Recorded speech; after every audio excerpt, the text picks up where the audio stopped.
All right. Good afternoon, everyone, and welcome to today's event titled Why Should You Set Up Your Company in the Philippines? A Brankas and BOI webinar. Today, we are joined by our esteemed guests from the Board of Investments, OIC Director for the International Investments Promotion Service, Ms. Lanie Dormiendo, and OIC of Services Division, Infrastructure and Services Industry Service, Ms. Remedios. I would also like to acknowledge the presence of the Executive Director of the Industry Development Sector, Ms. Corazon Dichosa. In this webinar, our guests will talk about what makes the Philippines as an ideal economic investment with strong macroeconomic fundamentals. We will also be hearing about the new CREATE Act that was signed last March 2021, the incentives it provides, and a brief overview of the BOI registration process. But before we begin, I'd like to ask Brankas CEO and co-founder Todd Schweitzer for a few welcome remarks. Thank you very much, Clarence. And hi, everyone. My name is Todd Schweitzer. I'm the CEO and co-founder of Brankas. I'm based here in the Philippines. And I'm really pleased and grateful for the opportunity to share Brankas' experience working with the BOI on some investment promotion activities, and also to learn about some of the new initiatives that the Philippine government is doing to support the technology and startup ecosystem here and foreign investment generally. I'll just give 1 or 2 minutes on the Brankas experience, and I know Clarence will share a bit more detail. Brankas is a Singapore headquartered financial technology company specializing in digital banking, software, and infrastructure, specifically open finance and APIs, which is kind of a technical term, but it's basically a lot of the new modern technology to support kind of the digital banking and fintech apps that the people in the audience certainly use day to day. Brankas experience, we launched in the Philippines. We planned to launch in the Philippines in 2019, and we started that process by engaging the BOI after learning that there was a set of incentives available, and we had a really smooth experience applying for pioneer technology status, which basically is a way for the Philippine government to endorse and provide incentives for technology companies that are bringing something new into the Philippines. And Clarence will share some detail on that. We subsequently got endorsement from the Department of Science and Technology, and eventually support and certification by the BOI as a pioneer technology company, which means that we're bringing a new type of technology into the Philippines to support economic development generally. I'm really pleased to be partnering with the BOI to share our experience and also encourage other companies in the technology sector and even outside of the technology sector to encourage engaging the BOI, review the incentives that are available, and just engage with the staff. It's been a great experience working with them, very professional, and really they're here to help companies like Brankas set up shop and promote new technologies in the country. So I'm looking forward to learning even more about what DTI and the BOI can offer, and very grateful to share our experience today. So thank you, everyone, and have a great evening. Thanks for that, Todd. Okay. Our first speaker for the day has more than 20 years of experience in industry development, international investments promotion, and marketing at the Board of Investments. In her current role, she heads the International Investments Promotion Service of the BOI and is responsible for developing and conducting sector-focused strategic investments promotion activities to targeted sources of foreign investments. She leads a team that facilitates queries and business interests of prospective foreign investors through investment briefings, counseling, and information support. She finished her master's degree in public policy at the National Graduate Institute for Policy Studies in Tokyo, Japan, as Mombu Kagusho Scholar, and undergraduate degree as Dean's Medalist in BS Economics in UP Diliman. Please welcome Ms. Lanie O. Dormiendo. Thank you, Clarence. to the officials of Brankas, my colleagues in BOI, and to the rest of the attendees to this webinar, a pleasant afternoon. I hope everyone is keeping themselves safe and healthy during this time. First of all, I would like to extend my gratitude, of course, to Brankas for organizing this event and for this opportunity to speak before you today. Together with my BOI colleagues, we are excited to provide you with an introduction about the Philippine Board of Investments and updates on the Philippine business climate. You can go to the next slide, please. As our agency is the lead industry development and investment promotion arm of the Philippine government.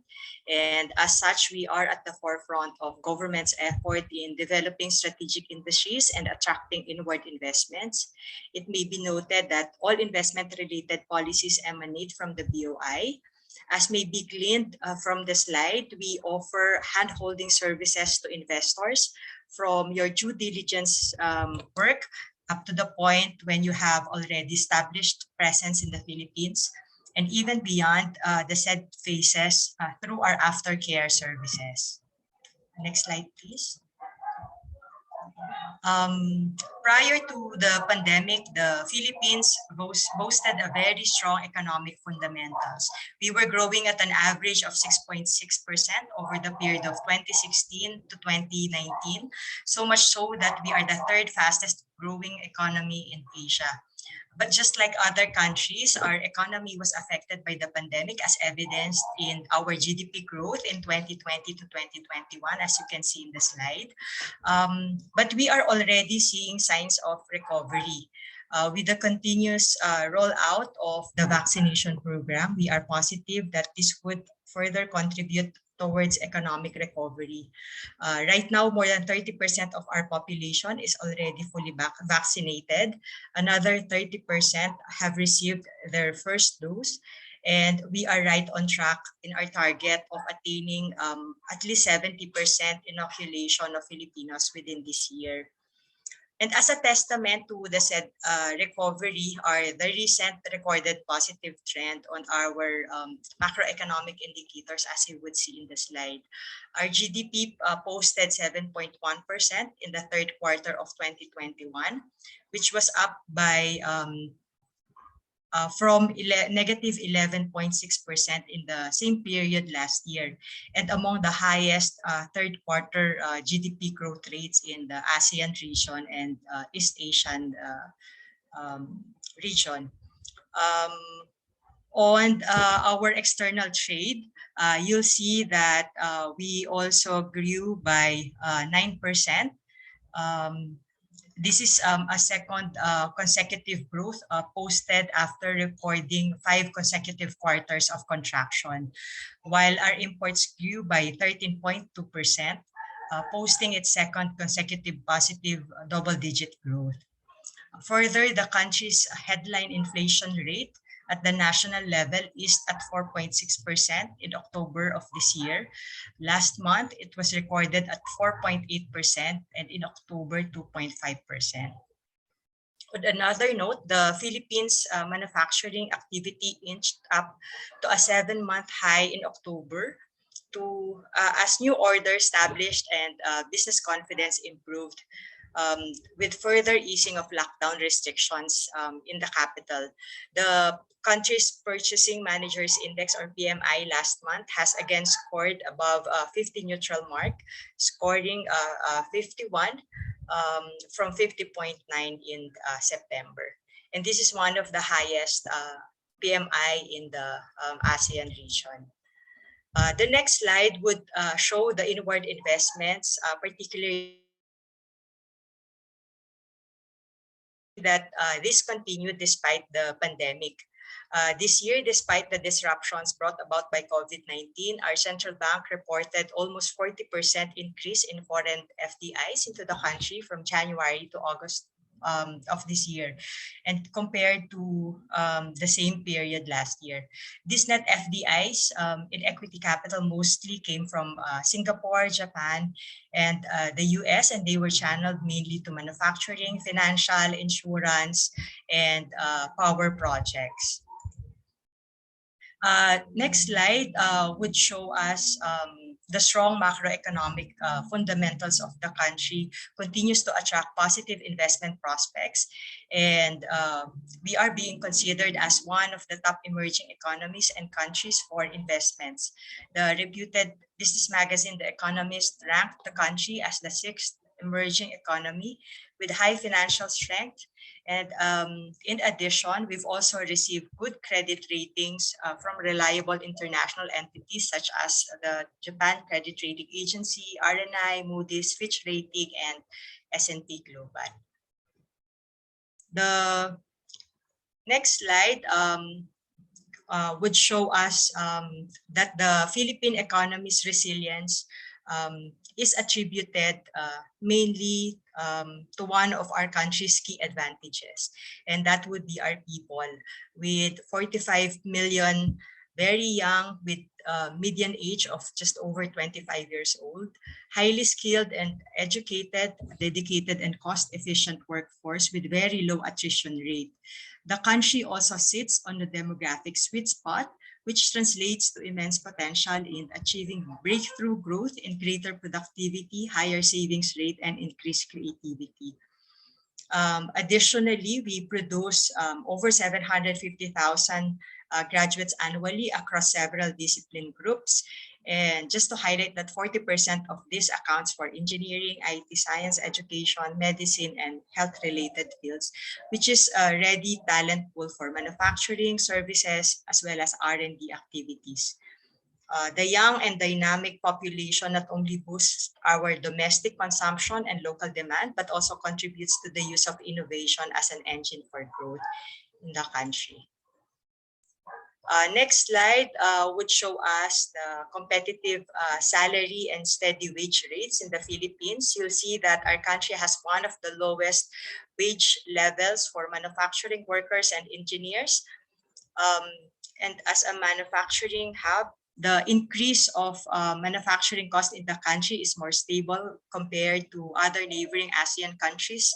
As you would see, for 2019 and 2020, our wage increase rate is steady at 3.4% compared with Vietnam's, for example, of 6.8%.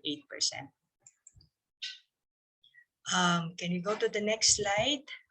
So besides our huge domestic market of 110 million people, our country also offers access to the ASEAN market, with more than 600 million population, and to other key markets through our regional free trade agreements and access through generalized systems of preferences with other countries and region. The Regional Comprehensive Economic Partnership, or RCEP, further solidifies the economic partnership of ASEAN with its regional trading partners, of which the Philippines is part of. For one, we have our free trade agreement with the European Free Trade Association, or EFTA. These are the non-EU countries, namely Norway, Switzerland, Iceland, and Liechtenstein, which provides the Philippines duty-free market access to all industrial and fishery products to the member states. It may also be noted that just recently, we also finally concluded negotiations for the Philippines-Korea Free Trade Agreement.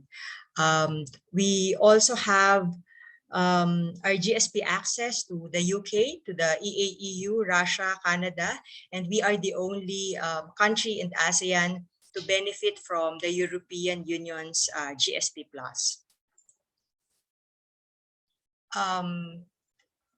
Taking off from my brief discussion on the Philippine advantage, allow me now to share with you our general list of preferred areas of investments under our 2020 Investment Priorities Plan. With the passage of the new incentive law in March, which is the Corporate Recovery and Tax Incentives for Enterprises, or CREATE Act, the BOI's 2020 Investment Priorities Plan, or 2020 ITP, now serves as the Transitional Strategic Investments Priorities Plan, or SIPP, where business activities that fall under the transitional SIPP may register with the Board of Investments or other investment promotion agencies or IPAs to avail of the menu of incentives under this law. So you would see that currently we are incentivizing essential goods and services related to the fight against COVID-19, all activities related to manufacturing, agriculture, fishery, forestry, strategic services, health services, mass housing, infrastructure and logistics, innovation drivers, inclusive business models, environment and climate change related projects, as well as energy projects. Next slide would show you that we also incentivize export activities, both the manufacture of export products, service exports, as well as activities in support of exporters. And we also register projects where by special laws the BOI is mandated to give incentives to, such as renewable energy projects under RA 9513, tourism, as well as energy efficiency and conservation project under RA 11285. Next slide would highlight the incentives under the CREATE Act, which, as mentioned earlier, was signed by our president in March and took effect just April this year. So under the CREATE Act, qualified projects can enjoy incentives, as you would see in the slide, 4 to 7 years income tax holiday. So your income tax holiday, the length of your income tax holiday would depend on your industry tier, as well as the location of the project. So after the income tax holiday, we also provide 5% special corporate income tax rate on gross income earned in lieu of all national and local taxes, and this is for a period of 10 years, or enhanced deductions. So you'll see on the blue part of the slide the allowable deductions for qualified project, and this is available to export-oriented activities. For domestic-oriented activities, after the income tax holiday, you may enjoy 5 years of enhanced deductions.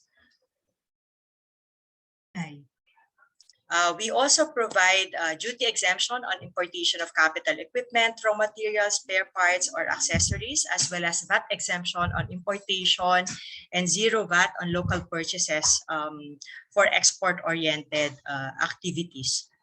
Other key features of the Act would be the removal of export and nationality bias, as well as the reduction of corporate income tax rate from 30 to 25% effective July last year, as well as the President's flexibility in granting incentives up to 40 years for highly desirable projects with minimum investment capital of 50 billion pesos, or at least 10,000 job generation.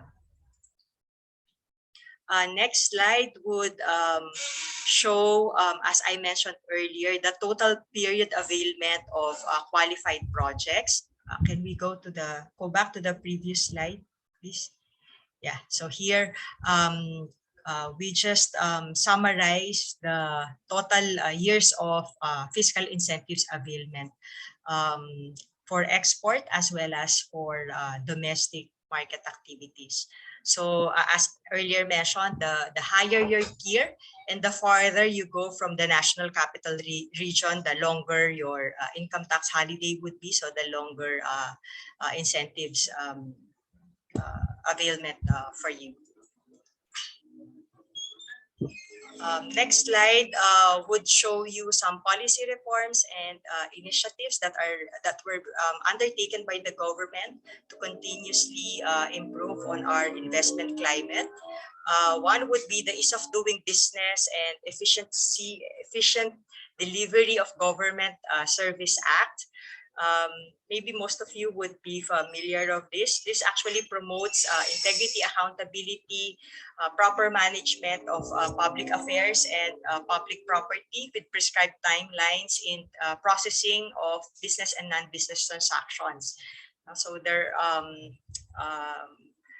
are prescribed period for the issuance of licenses and permit from 3 to a maximum of 20 days.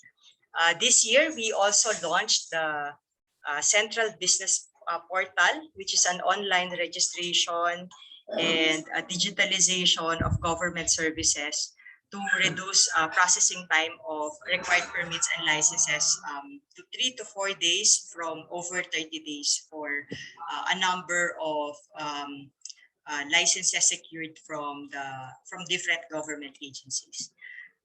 Another one would be the Telecommuting Act, which expands, sorry, not Telecommuting Act, the EO1, Telecommuting Act, which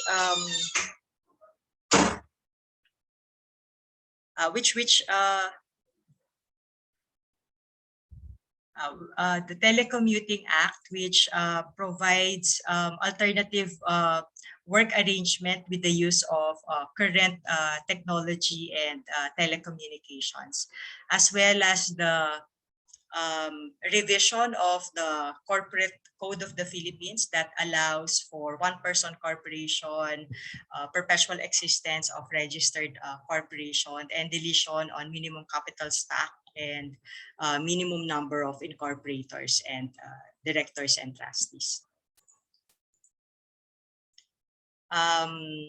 This leads me now to my last slide, but before I end my presentation, allow me to reiterate the following key messages. Post-COVID-19 pandemic, the Philippines is well positioned to recover strongly because of our solid macroeconomic and fiscal management. The country also has a large and fast-growing domestic market.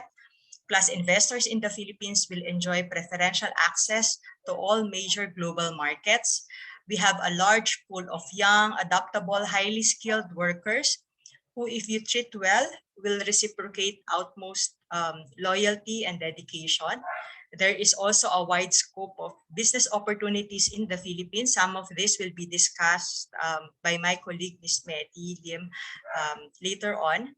And with the CREATE Act, we are in a position to offer highly competitive incentives that will help sustain and maximize financial returns of businesses from developing your local supply chain network in the Philippines.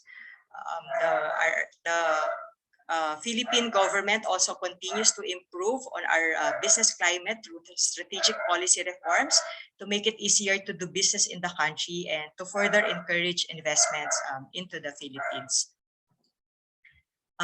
We recognize that the global economic situation is still very challenging, but we are also happy to note of the continuous business interest of foreign investors into the Philippines like Brankas.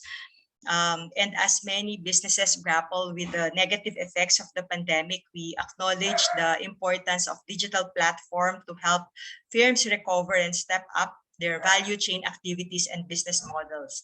Your company's open banking API platform would indeed be very helpful to companies to avail of financial services in much simpler, cheaper, and faster way. I hope I was able to provide you with information, and I would be happy to take questions later on. And before I end my presentation, I would like to assure our attendees today that the BOI is ready to assist and make it happen for you in the Philippines. Thank you very much.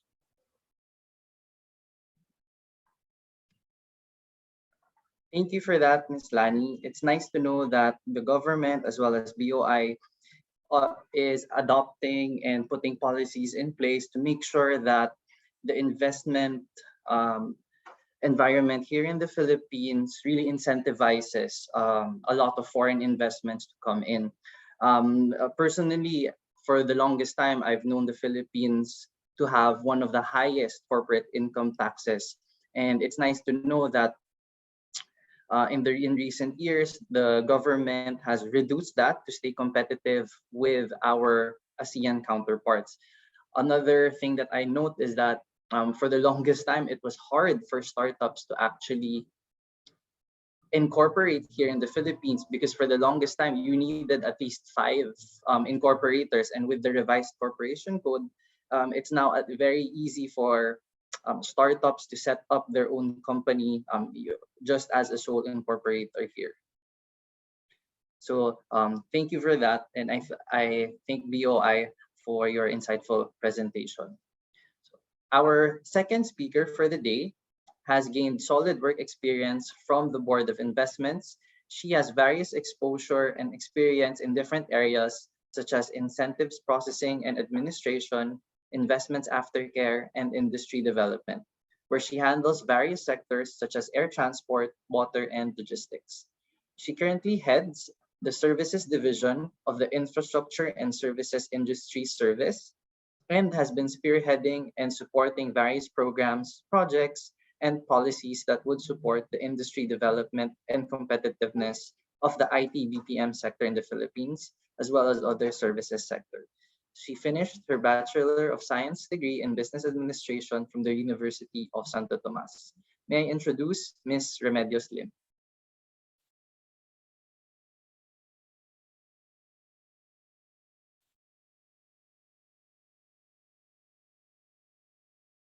Pleasant day to everyone. My name is Medy, but before I proceed, allow me to thank Brankas for organizing this virtual event. I would also like to acknowledge the presence of Brankas CEO Todd Schweitzer, Business Development Lead of Brankas Clarence Bondoc, BOI Executive Director Maria Corazon de Chosa, and Director Lanie Dormiendo of the BOI International Investment Promotion Service. Next slide, please. What I will be discussing is an overview of the incentives under the CREATE Act, the 2020 Investment Priorities Plan, and the process of BOI registration. Next slide.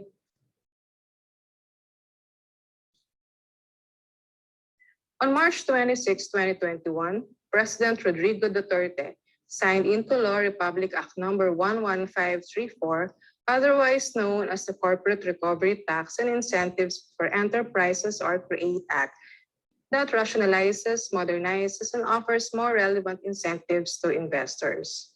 The implementing rules and regulations of the CREATE Act, which took effect on June 26, 2021, provides the President the flexibility in granting fiscal and non-fiscal incentives for high-value strategic investments, including longer time period for enjoying income tax holidays and subsidies for key cost items. Next slide, please. The CREATE Act covers all investment promotion agencies like the Board of Investments, Clark Development Corporation, Philippine Economic Zone Authority, and Subic Bay Metropolitan Authority, among others. This means that IPAs are now adopting a uniform policy and offering a single menu of incentives, which will provide options to firms to choose which IPAs they would opt to register. The enactment of CREATE Act paved the way for the grant of the largest ever corporate income tax, or CIT, rate reduction in the country from 30% to 25%, retroactive to July 1, 2020. Domestic corporations with net taxable income not exceeding 5 million and with total assets, excluding land, not exceeding 100 million, shall have 20% CIT rate. In addition, part of what was amended by CREATE under the law or under the Charter of IPAs is the approval and disapproval of incentives. Under CREATE, projects with investment capital of 1 billion and below will be approved by the concerned IPA boards, while those projects above 1 billion will now be approved by a higher body called the Fiscal Incentives Review Board, or the FIRB. Next slide, please. So prior to the enactment of the CREATE Act, firms applying for registration need to have a pioneer status in order to be entitled to 6 years ITH period. But with the enactment of the CREATE Act, the pioneer and non-pioneer status were already removed. As to how firms may be able to enjoy a longer ITH period will be discussed later. Other key features of the Act that can be enjoyed by foreign investors include the removal of export and nationality bias. Obviously, foreign-owned enterprises exceeding 40% ownership will only be qualified to register with the Board of Investments, provided they export at least 70% of their product, or if the registered activity is a pioneer project. Now, even foreign-owned enterprises may be allowed to register, except for those projects or activity in which it is engaged or proposes to engage in is nationalized by the Constitution or by law. Hence, the ownership requirement of the Constitution and or such law should be complied with. The same applies if there is a law requiring a minimum percentage of its directors to be Philippine citizen. Under the CREATE Act, projects to be registered should either be new or expansion. For now, what we are using is the definition of the new project provided in the 2020 Investment Priorities Plan, while the new definition of new projects in the SIPP is still being crafted. The definition of expansion, as what you can see on the slide, has been carried over. Hence, expansion was defined similarly as to how we defined it in the 2020 IPP and TO 226. Next slide, please. There are incentives under the CREATE Act which may be applicable to all industries. So these are income tax holiday, which may be granted to firms for a period of 4 to 7 years, and duty exemption on importation of capital equipment, raw materials, spare parts, or accessories. For export enterprises, in addition to those mentioned, firm may have an option to choose between special corporate income tax or enhanced deduction, which may be available to firm for a period of 10 years after the ITH availment period. So in addition, export enterprises shall be exempted from VAT on importation and zero rating on local purchases. For domestic enterprises, in addition to ITH and duty exemption, firm may be entitled to enhanced deductions applicable to their registered activity for a period of 5 years after its ITH period of availment. So the list of our enhanced deductions may be found in the blue part of the slide. Next slide, please. So as mentioned earlier, firm may be eligible to avail of ITH for a period of 4 to 7 years. So this is because the length of ITH availment will be based on both the location and tier of the registered project or activity. So as you can see on the slide, activities in areas outside or not adjacent to the National Capital Region or other metropolitan areas have longer ITH period.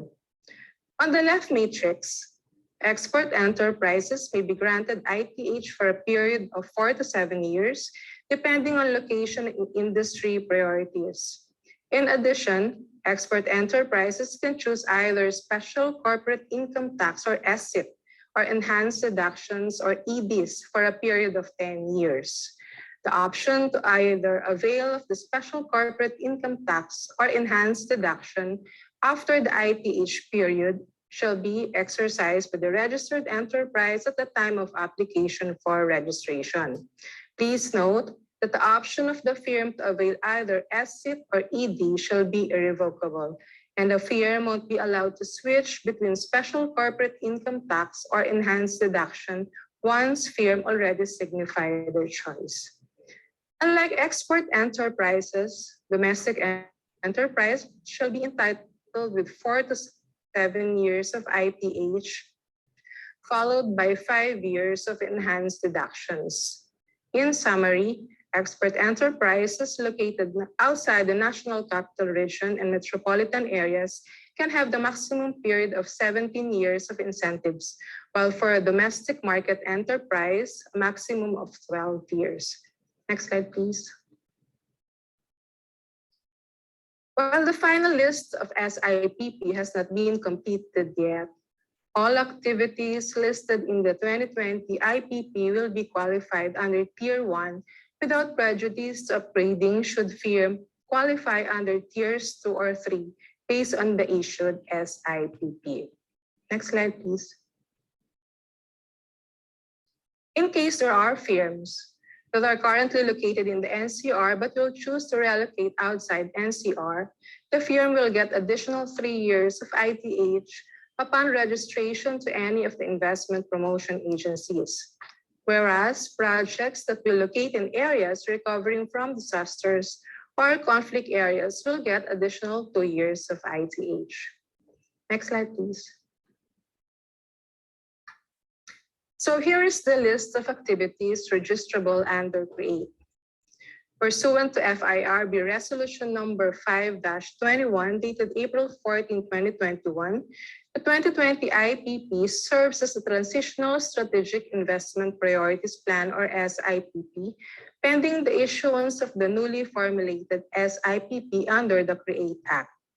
Projects or activities that will qualify under the transitional SIPP shall at the minimum be registered under Tier 1. Here you can see that the creative industries and knowledge-based service are among those preferred activities, while services exports is included under letter B of export activities. Under the IPP, activities are classified as preferred activities, export activities, mandatory list, special laws, and ARMM. Preferred activities consist of priority investment areas that were identified to support the current programs of the government and basically caters to domestic market. Export activities covers manufacture of export products, service exports, and activities in support of exporters. Mandatory list, or those under special laws, contains areas or activities where the inclusion in the IPP and their grant of incentives is mandated by law.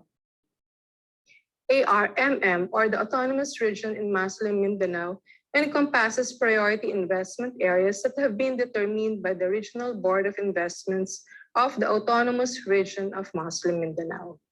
Next slide, please.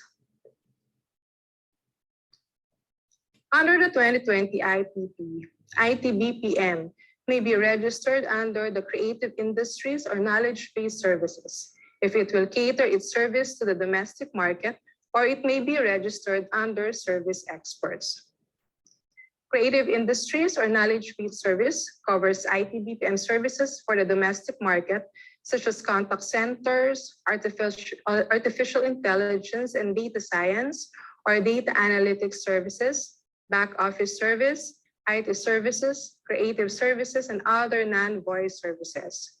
These also cover services that involve original content, such as animation, motion picture production, software development, including the development of learning management systems, game development, healthcare information management systems, and engineering design, and also digital or technological startup activities.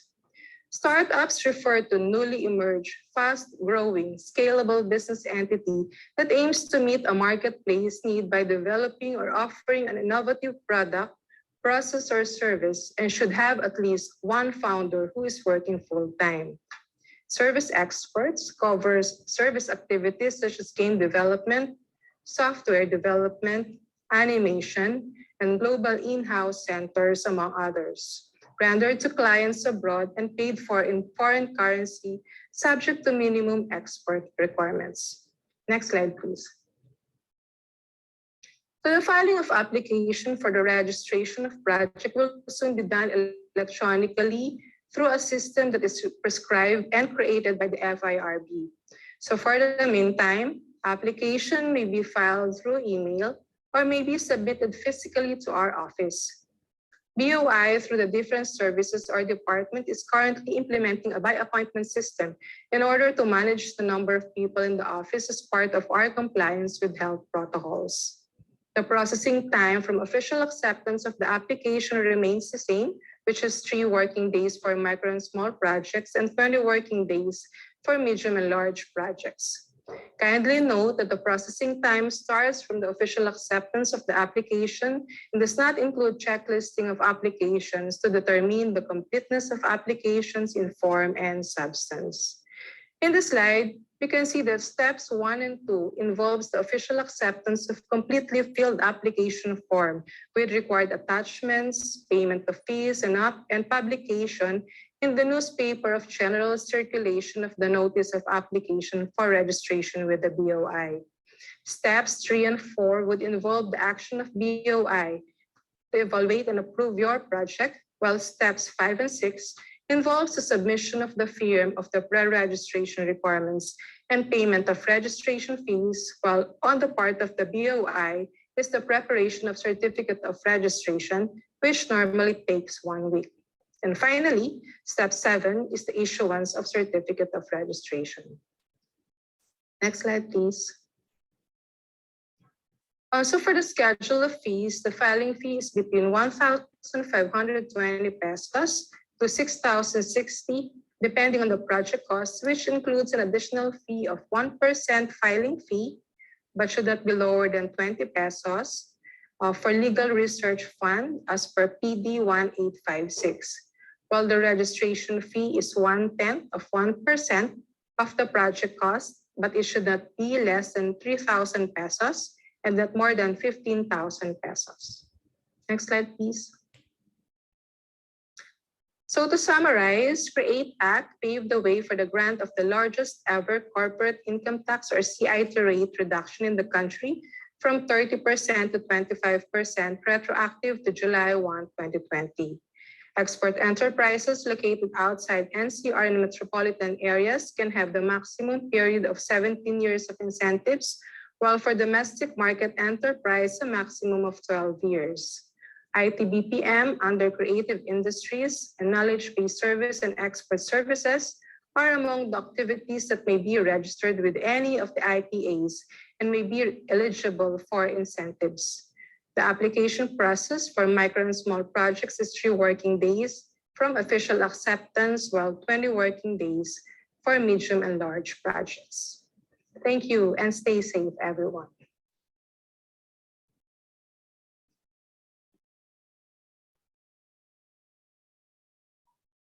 Thank you for that, Ms. Medy.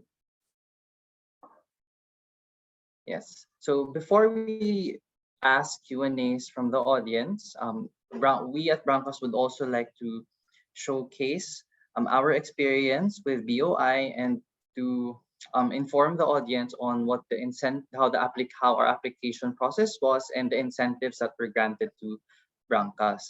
Next slide, please.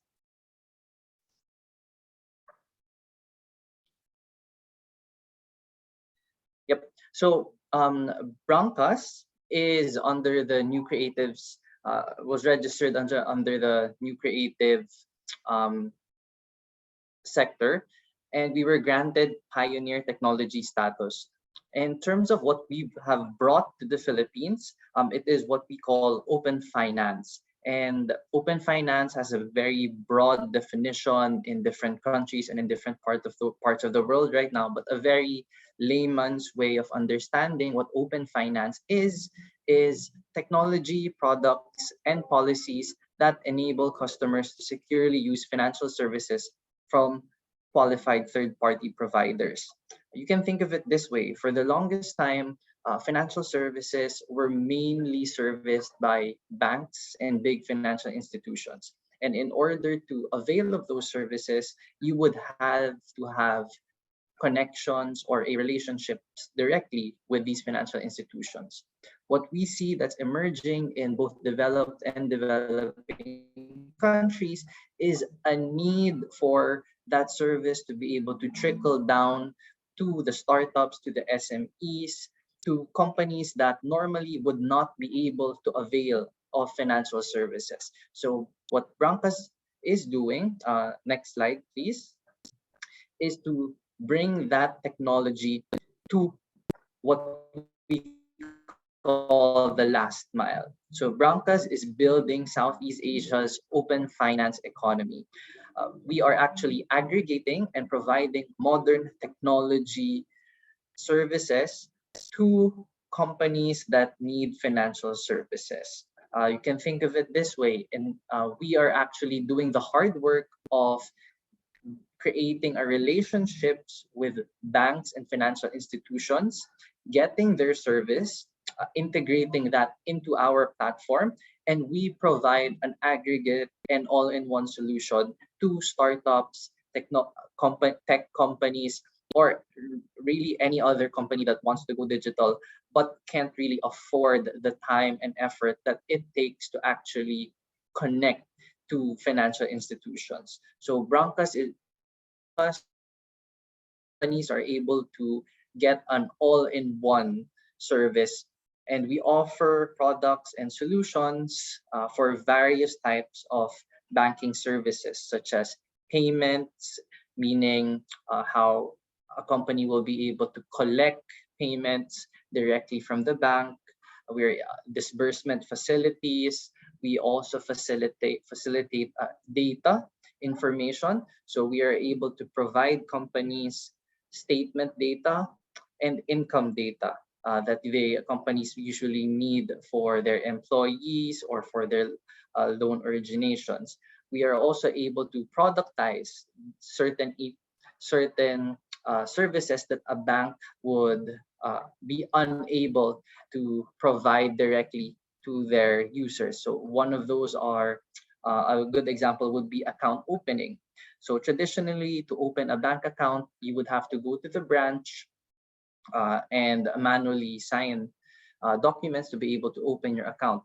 We at Brankas can work with these financial institutions to be able to offer digital account opening to third parties so that anyone can open a bank account in any app, which makes their life easier instead of going to a branch and manually opening an account.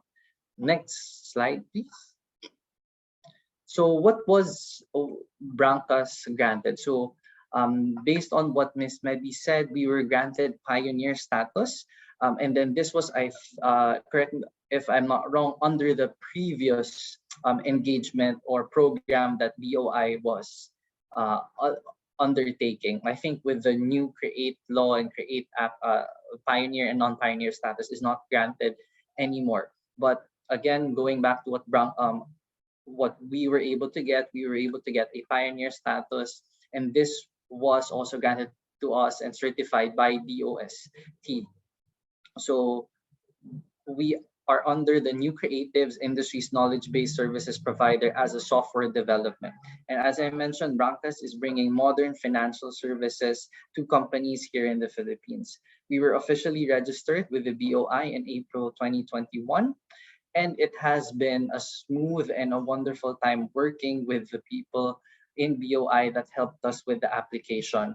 We were actually assigned an investment specialist in the first place because, as you can see, if you are a fintech company or if you're a startup that's bringing new technology or that wants to introduce new technology here in the Philippines, it's good to have that conversation with BOI because they might not necessarily be aware or be highly educated in the technology that a new company is bringing in.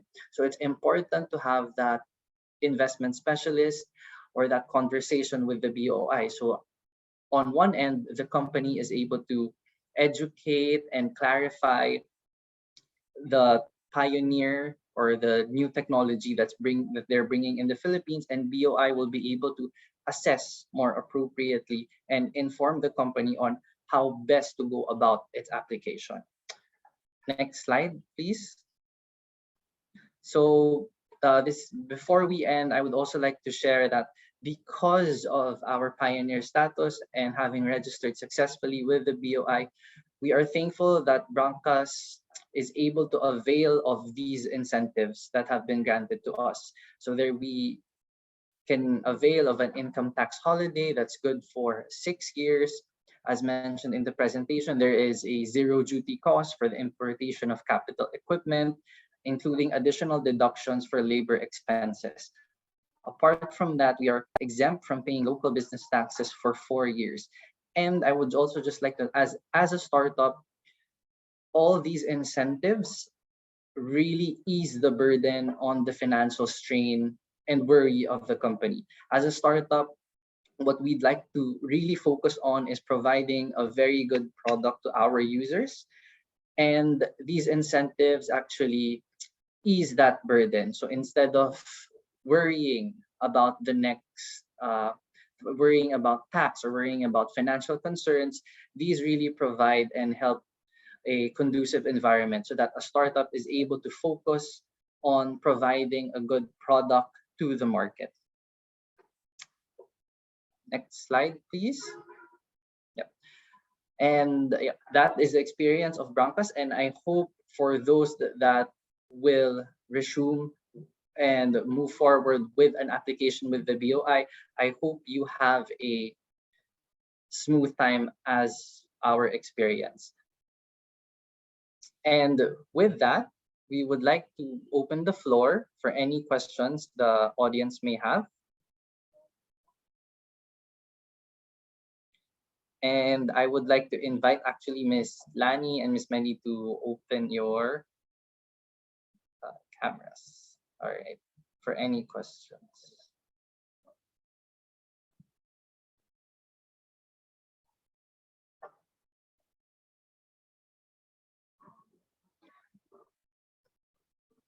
We were actually sent 2 questions in advance from some of our contacts, and one of the questions is, what are the challenges that BOI faces trying to reach new companies like startups or tech companies? So maybe to rephrase it, what are the usual hardships that the BOI faces in actually inviting companies to invest here in the Philippines? Anyone can answer.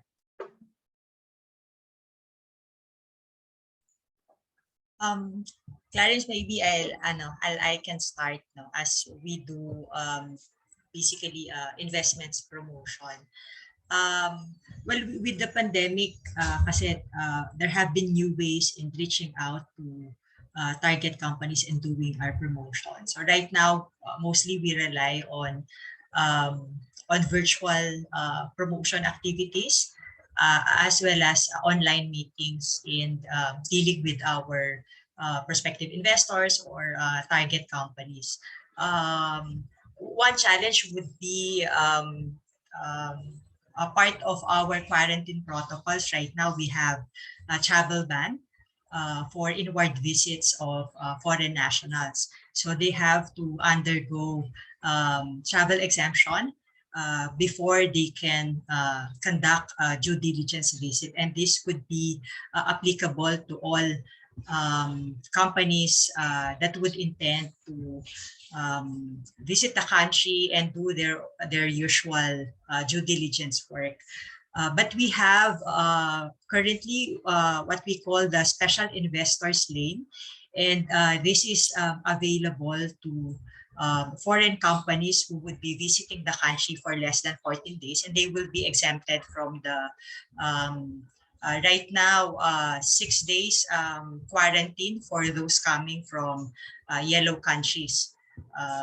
Although right now we are no longer implementing quarantine for those coming from green countries, but just the same, they would also have to also secure travel exemption approval from the Department of Foreign Affairs before they can apply for visa, a 9A, which is actually just a tourist visa.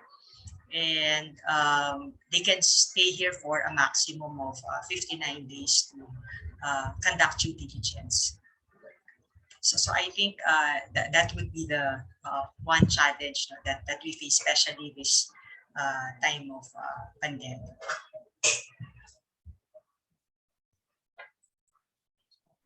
Thank you for that, Ms. Lanie. We have another question in the chat, and the question is, Ms. Lanie and Ms. Medy, as most companies transition back to working in the office, is it possible to make a fully digital submission or e-filing of documents to the BOI, or is submission of hard copies of documents a requirement for application? To answer that question, we're currently in the process of automating the submission of application for registration. But for the meantime, we will be accepting email for the filing of application, and applicant can also visit our office, but eventually we will go digital. Thank you.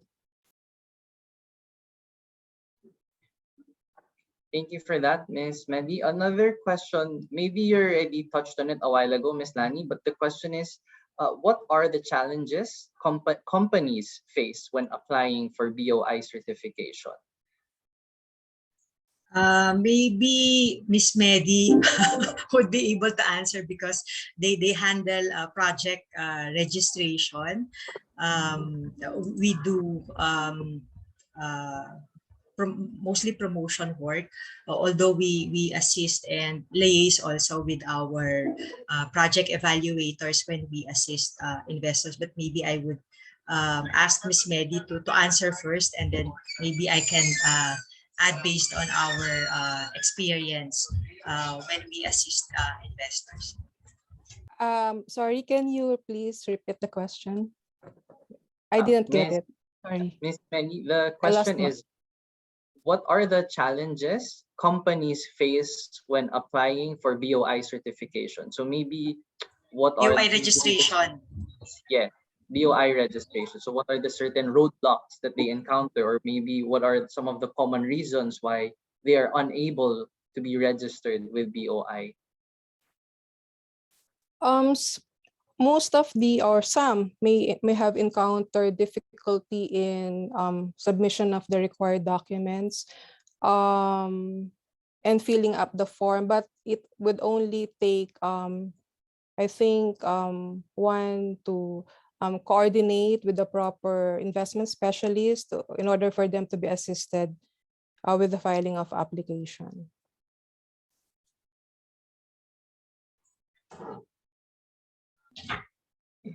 Thank you for that, Ms. Medy. Ms. Lanie, would you like to add to that? Yeah, maybe for some companies that we have assisted, some would have a lot of queries on financial projections because for company applicants, they have to submit financial projections. But as mentioned by Ms. Medy, aside from exchange of emails, we can actually schedule also online meetings for queries and clarifications of investors. So we usually provide the application form, and then the company can accomplish the form and try to comply with the requirements. If they would have any questions or clarifications in finalizing the accomplishment of the form, we can always arrange an online meeting, or as mentioned by Medy a while ago, there can be a pre-scheduled visit or meeting with BOI.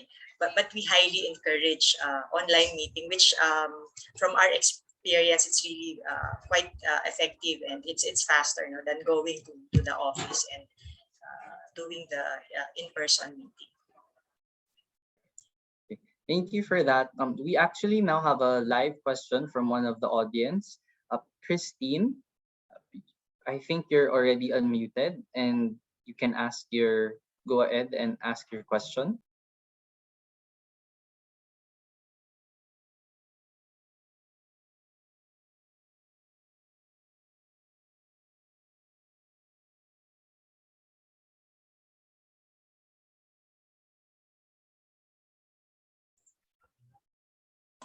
I think, Clarence, maybe we can answer one question. There's a question on how can a startup or a company decide whether to register with Tessa or BOI?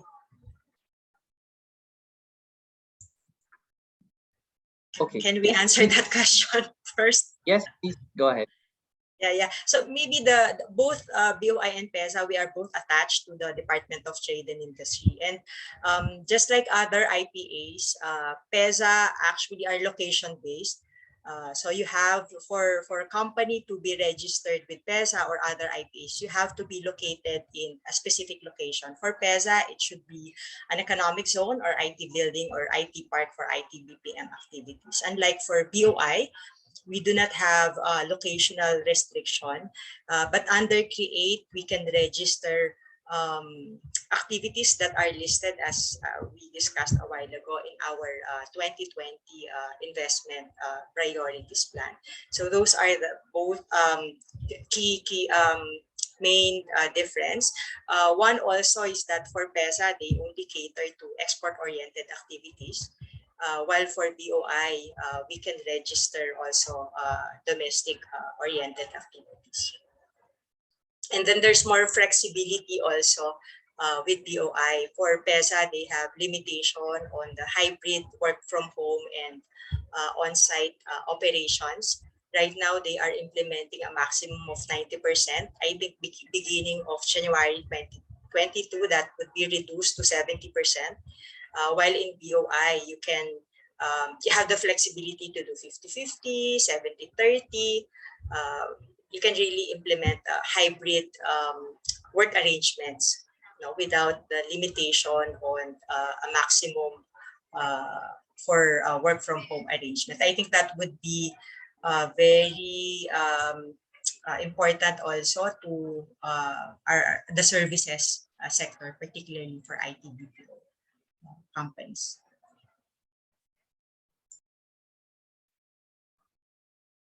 Okay.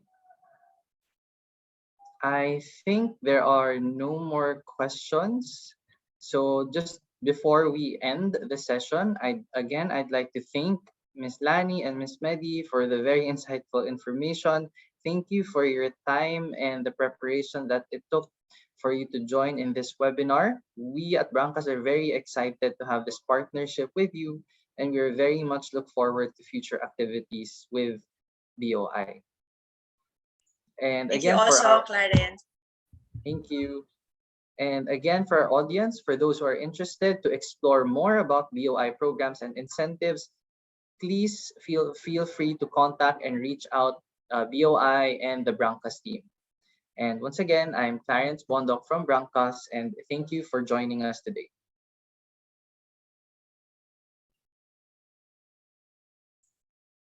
Thank you also. Thank you. Thank you.